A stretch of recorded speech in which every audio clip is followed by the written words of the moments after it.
मुस्तफाबाद में खड़े होकर आप तमाम बुजुर्गों, नौजवानों और हमारी माँ और बहनों से अर्ज करने आया हूं, यहां से अगर आप बीजेपी की कामयाबी को रोकना चाहते हैं तो आपको मजलिस इत्तेहाद मुस्लिमीन के उम्मीदवार के हक में मुत्तहदा अपने वोट का इस्तेमाल करना पड़ेगा। हाँ, मेरे जाने के बाद और चुनाव के दौरान बहुत से लोग आकर बहुत सी बातें कहेंगे, अरे क्या कर रहे हो, वैसी सिर्फ जज्बाती तकरीर करता है।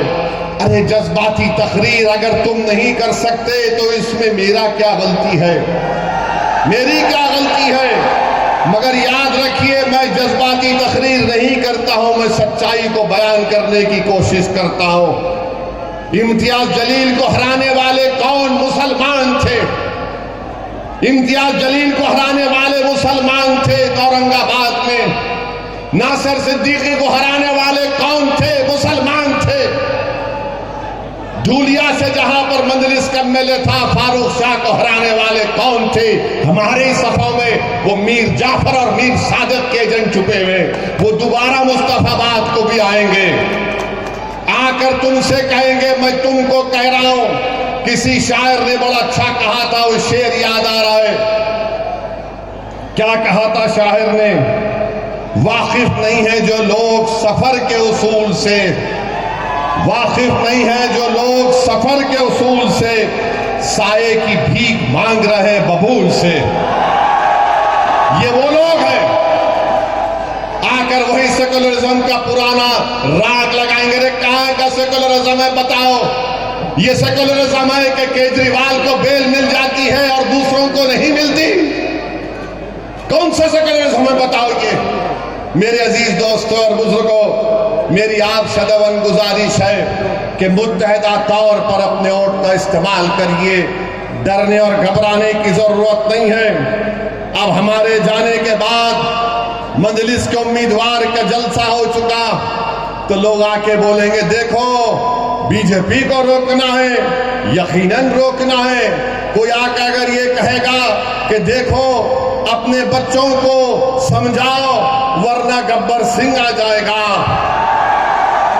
तो मैं उनसे कहूंगा कि आप उनको जवाब दीजिए कि अब हम सोने वाले नहीं है, अब हम जाग चुके हैं, अब हम नहीं सोएंगे। तुम 75 साल के हमको ये झूठे सेकुलरिज्म की अफीम हमको चका चका कर तुमने हमको सुला दिया। अब हम जागने वाले हैं। जो लोग हमसे कह रहे हैं कि देखो खामोश हो जाओ, सो जाओ, उनसे कहो कि हमारे दरमियान में एक पागल असद आया है जो हमारा शेर है, हमको जागने की आदत डाल चुका है। अब हम जागेंगे, सोएंगे नहीं।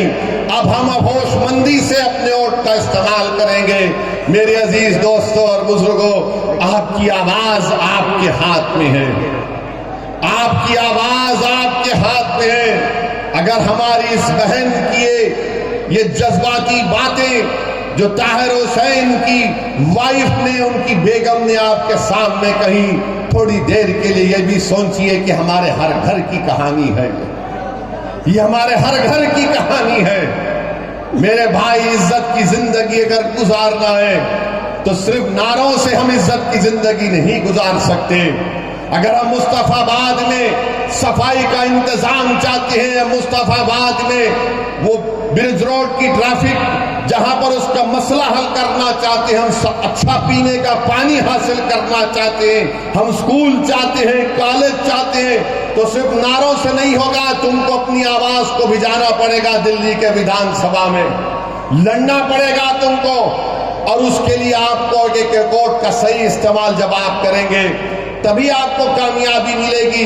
वरना सिर्फ हम वोट डालने वाले बनकर रह गए, हम वोट लेने वाले नहीं बन सके।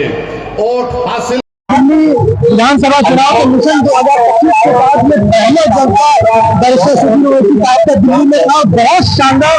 हम शुक्रगुजार हैं मुस्तफाबाद की आवाम का, और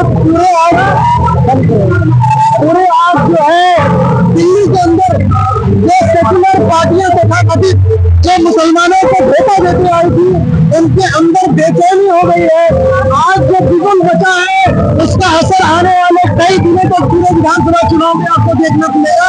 और ताहिर हुसैन साहब को जो टिकट मिला और यहाँ से जो हक और इंसाफ की जो लड़ाई है, पूरे दिल्ली की अकलियत, पूरे दिल्ली के जो पीड़ित लोग हैं उसमें अपना चेहरा देख रहे हैं और ये इंसाफ की मुहिम हमारी जारी रहेगी इंशाल्लाह। आने वाले दिनों में कई और प्रत्याशियों का अनाउंसमेंट हम करने जा रहे हैं जो मजबूत चेहरे हैं और वो हमारी मुहिम का, हमारे आंदोलन का हिस्सा इंशाल्लाह। 15 सीटों का सर्वे हो रहा है और इंशाल्लाह जितनी भी चीजें हमारी मजबूत जहां संगठन के एतबार से और आवाम के मतों का ख्याल रखते हुए हम प्रत्याशी दे रहे हैं। काफी आंदोलनकारी तरीके से हमारा काम चल रहा है संगठन के एतबार से भी और उस इलाके की जनता को ख्याल में रखते हुए हम प्रत्याशी देंगे इंशाल्लाह। और इस बार दिल्ली में एमआईएम कोई वोट पत्रों की बात नहीं, कोई बीजेपी की बात, कोई बी टीम की बात जो करता है वो हम लोग गिरेंगे। सिर्फ हमारा मुकाबला भारतीय जनता पार्टी से, न आम आदमी पार्टी न कांग्रेस, सब तीसरे या चौथे नंबर पर आने वाले मुकाबले दिल्ली में सिर्फ एमआईएम और भारतीय जनता पार्टी की जीत होने वाला है। नहीं बिल्कुल दलित रिजर्व सीटें भी है उसमें, लेकिन क्योंकि हमने दिल्ली के अंदर देखा है कि मुसलमानों के साथ सबसे ज्यादा नाइंसाफी हुई है, सबसे कम डेवलपमेंट जो है वो मुस्लिम अकलियत इलाकों में हुआ है। इसलिए हमारी पहली कोशिश है कि जो दलित बस्तियां हैं, दलित इलाके हैं, मुस्लिम बहुल इलाके, वहाँ मजबूत चेहरों को यहाँ से एक आवाज दिया जाए और ये राजनीतिक हथियार उनको मिलेगा ताकि दिल्ली के ऐवान में बैठ करके बाहर सके और इस इलाके की और अपने अपने इलाके के आवाम की बात को यहाँ से पहुंचा सके। ये हमारी कोशिश, ये मुहिम रंग ला रही है इंशाल्लाह। और आप देखिए भारतीय जनता पार्टी के साथ साथ केजरीवाल जिन्होंने नरेश यादव जैसे मलिन को टिकट दिया जो कुरान की बेइज्जती करता है, इस मुंह से वो मुसलमान इलाकों में यहाँ से वोट मांगने जाएंगे। कांग्रेस किसी रेस में नहीं है भी, तो याद रखिए एमआईएम इस बार दिल्ली के अंदर बड़ा धमाका करने जा रही है और हम इंशाल्लाह यहाँ से अपने कई कैंडिडेट्स जिता करके आवाम में भेजने वाले हैं।